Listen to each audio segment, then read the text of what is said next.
Hello you beautiful people and welcome back to another video. Today we're going to be speaking about one of the most polarizing artists in the metal universe, Bring Me the Horizon. Whether you are familiar with the name or not, you have most definitely heard some of their songs. For example, there was a huge meme a few years ago that used one of Bring Me's most popular songs, Can You Feel My Heart, and it was used over these like Giga Chad edits. If you have TikTok, which let's face it, everyone does at this point, you definitely would have seen these back in 2020 to 2022. I mean, they were great to be honest. Bring Me the Horizon have been extremely polarizing figures in the metal genre, consistently criticized for changing lanes and diversifying their sound palette as artists. Metal supremacists be like, "Grr, I miss when Ollie had a ketamine addiction and he could actually scream, not this ammo or Posthuman next gen garbage." Now, don't get me wrong, I don't like the newest album all that much, but one thing is for sure, and that is that Bring Me the Horizon throughout their catalogue have continued to push boundaries and take risks, which anyone with half a brain cell can view as admirable. If you didn't know, the frontman of the band, Oliver Sykes, used to struggle with a drug addiction, and this occurred during a large period of their early work, from Count Your Blessings to There Is a Hell. Oliver has always been extremely vocal about his struggles,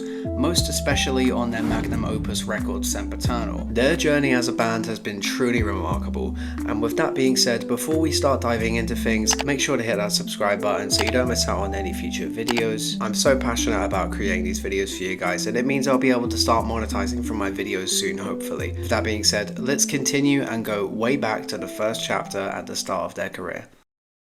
Bring Me started all of the way back in 2004, debuting with an EP named This Is What the Edge of Your Seat Was Made For, which in all honesty wasn't that great, but given the fact that they were merely adults and were just starting out, it was clear to see just how ambitious they were to get their names out there. Fast forward a couple of years later, and we have the release of their debut album, Count Your Blessings, a deathcore record with a lot of gruesome lyrics and music videos. The opening track, Pray for Plagues, has gone down as one of the most catchiest songs in the deathcore scene, showing a bold lane of innovation from a band that was still fairly new and was finding their feet with song structure, studio production, and unique guitar progressions. It was evident that they were trying to create something fresh out of the oven. From just their first two projects as a band, they were starting to grab people's attention already, especially over on MySpace, an early social media platform back in the 2000s. Dating this early back though, they were getting a hell of a lot of criticism online, which, let's be honest, has always been a running theme for brain-dead supremacists and gatekeepers. Overall, Count Your Blessings was a very rough around the edges record, but you could tell that this band was different. Now, moving on to Bring Me the Horizon's next project, Suicide Season. Released in 2008, Suicide Season is a more progressive and evolved version of their previous two projects, slowly wiggling out of the purely deathcore scene and shifting into electronic metalcore. This album's sound palette consists of a lot more melodic guitar breaks,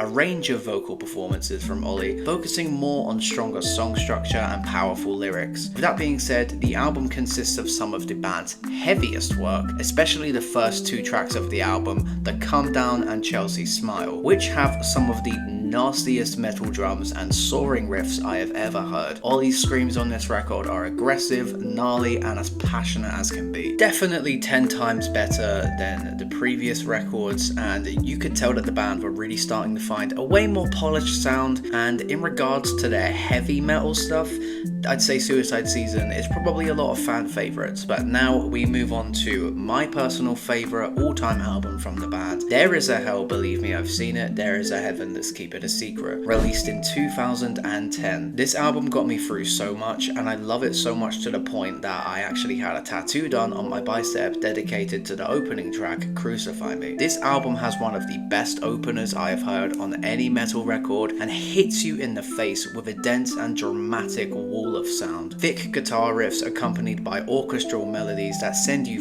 just flying into another world. There Is a Hell doesn't get enough credit in my opinion, as I truly believe it has some of Ollie's best vocal performances, emotionally, aggressively, and melodically. This album once again pushes the band's sound palette even further, with ambient textures and grand orchestral strings and choir harmonies, while still keeping the metal roots present where it hits the most. A great example of the diversity of this album is tracks such as Don't Go, Fuck, and Blessed with a Curse, which explore some of the band's most emotionally vulnerable work, whilst tracks such as Anthem, Alligator Blood and Blacklist contain some of the band's most aggressive and hard-hitting vocals / instrumentations. It was at this point in the band's career that critics were really starting to take them seriously, and the band were proving how ambitious and consistent they were, having released a project every 2 years since 2004 at this point. The band would only now take an extra year to work on their critically acclaimed breakthrough record,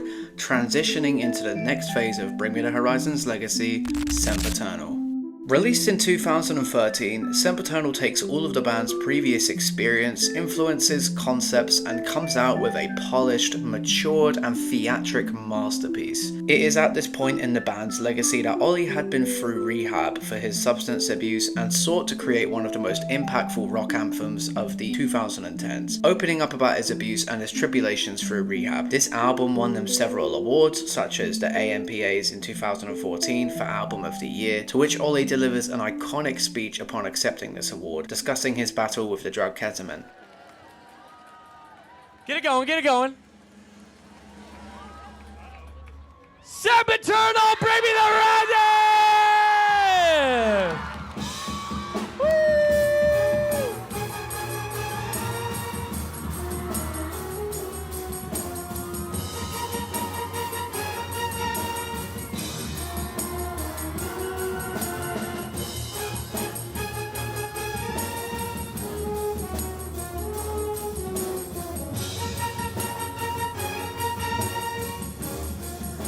Hello.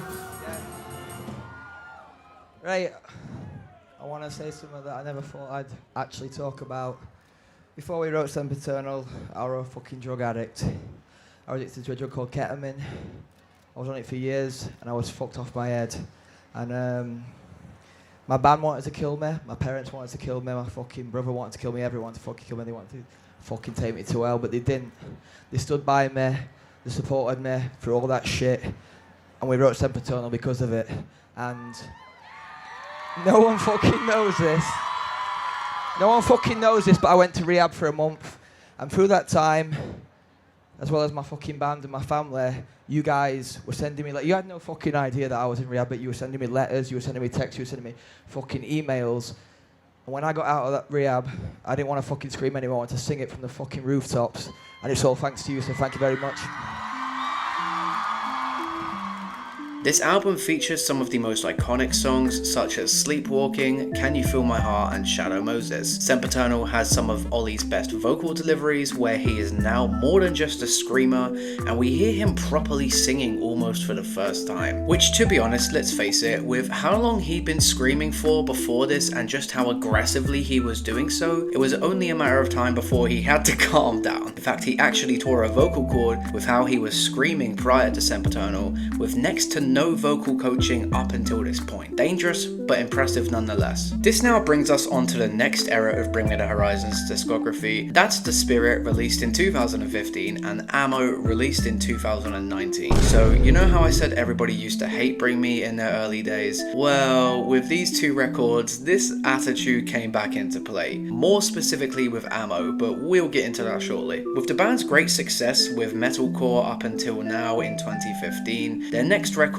That's The Spirit, sees the band delving more into rock pop territory with a lot of electronic and synths going on. I think this is one of the band's slightly less better bodies of work, but it is by no means bad or out of place. However, like I say, this is where things started to get a little sticky for the fan base as they were heading into a very mainstream direction, which brings us on to their 2019 record Ammo. Ammo is the band's most polarizing shift in style and genre, and I suppose all of their work leading up to this point was paving the way for them to create a full-out pop record whilst still incorporating some rock and heavy melodies and occasional aggressive vocals. Overall though, this record delivers a massive message of we are going to do whatever we want and fuck you if you try and tell us otherwise. Ammo was yet another bold move from the band and definitely struck a chord with their core audience, which were extremely surprised and unsatisfied with the album. However, over time, now being 2024 and 5 years since the release of Ammo, bands have come to appreciate it more. At this point in Bring Me's career,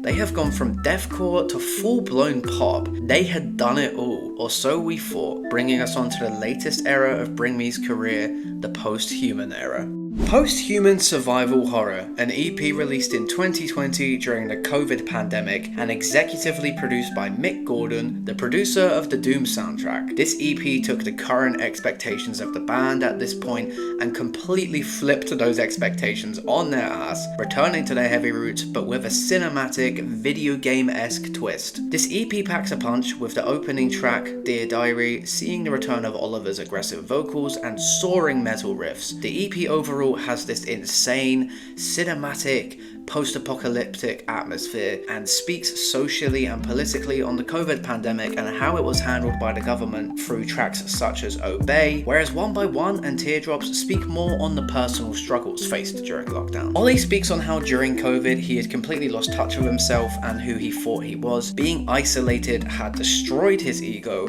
after being on tour and performing for such a long consecutive amount of time. However, this didn't stop them from creating amazing music and making a return to their metalcore roots. Which now brings me on to their most recent album, Posthuman Next Gen, the next installment in the Posthuman era. Look, in all honesty, I was not too crazy about this album, and I think there was massive room for improvement. But with that being said, Jordan Fisher's recent departure from the band did have a huge impact on the production value and more, as it was Jordan's contribution which made part of the band so special, with his previous experience in pop, electronic and synths in music prior to joining Bring Me. I think you can definitely hear the difference with the record and how it comes across a little lackluster in comparison to some of their records. However, by no means is it a bad record. I just feel like it was a little bit flat, predictable, and was just recycled materials from all of their previous work with nothing really new or innovative. I will cut them some slack, as I feel like after doing music for so long, it does become increasingly harder to create something new, having already created such iconic and unique bodies of work. But whatever is next for Bring Me the Horizon is certainly going to be interesting to see. And with that being said, I really hope you enjoyed today's video on Bring Me the Horizon. If you did, then please feel free to drop me a like and subscribe, as it really does help me out as a creator, and it means I can continue to make these videos for you guys and hopefully go full time at some point. Have an amazing rest of your day, and I will see you all in the next video. Bye for now.